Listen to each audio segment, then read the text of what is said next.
इस लड़की का शरीर अब पूरी तरह से बड़ा हो गया है और वो रोज खुद को आईने में निहारती है। एक दिन अचानक उसका भाई उसे देख लेता है और बहन की खूबसूरती देखकर भाई बस उसे देखता ही रह जाता है। भाई खुद को रोकने की कितनी भी कोशिश करे, उसकी नजरें बार बार बहन की तरफ चली ही जाती हैं।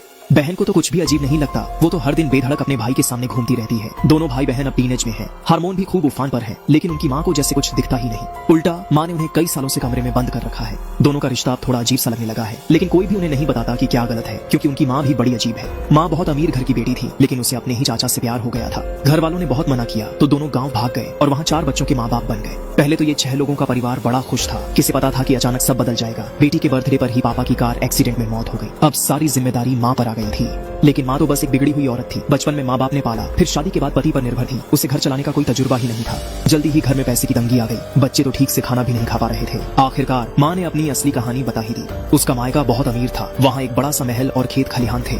वहाँ खाने पीने की कोई कमी नहीं थी, बस वहाँ पहुँचते ही सबकी जिंदगी बदल जाती।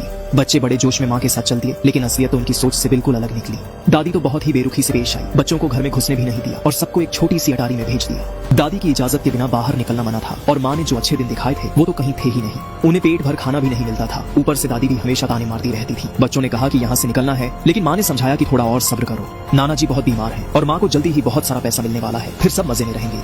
एक दिन माँ आई तो देखा भाई बहन मस्ती कर रहे थे। दोनों काफी करीब थे, लेकिन माँ ने कुछ नहीं कहा। सबसे छोटी बेटी चिल्लाई, मुझे बाहर खेलना है, लेकिन दादी को यहाँ बुला लिया। उसने छोटी बेटी का मुंह दबा दिया। छोटा बेटा रोकने आया तो उसे भी धक्का देकर गिरा दिया। माँ ने ये देखा तो दादी से झगड़ पड़ी। दादी ने भी ताना मारते हुए कहा, पसंद नहीं है तो निकल जाओ। माँ एकदम चुप हो गई, जैसे डर के मारे कुछ बोल ही नहीं पाई। दादी के कहने पर माँ ने अपनी शर्ट उतारी तो उसकी पीठ पर चोट के निशान थे। दादी ने कहा, देख लो, गलती करने का यही अंजाम होता है। तुम्हारी माँ जब जवान थी तो अपने पापा के बारे में ही नहीं सोचती थी, बल्कि अपने चाचा को भी फंसा लिया और उसके साथ भाग गई। फिर तुम सब पैदा हुए। अगर तुम्हें यहाँ बंद न करते तो क्या सबको पता चलने देते? फिर तो पूरे खानदान की इज्जत ही खत्म हो जाती।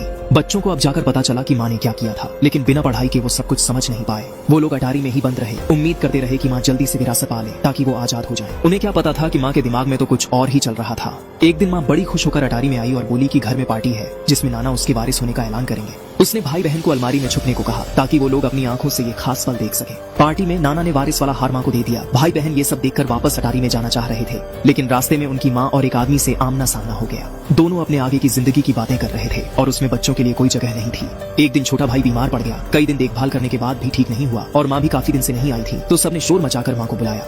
माँ छोटे भाई को अस्पताल ले गई और अगले दिन आकर बोली कि वो अब नहीं रहा। बहन को शक था कि माँ ने छोटे भाई को मार डाला ताकि वो उस आदमी के साथ रह सके। उसने माँ से जोर से पूछा, लेकिन माँ ने उसे थप्पड़ जड़ दिया। लेकिन बहन भी पीछे नहीं हटी, उसने भी माँ को जोरदार थप्पड़ मारा। अब बच्चों को समझ आ गया था कि माँ पर भरोसा नहीं किया जा सकता, उन्हें यहाँ से निकलने का कोई तरीका ढूंढना होगा।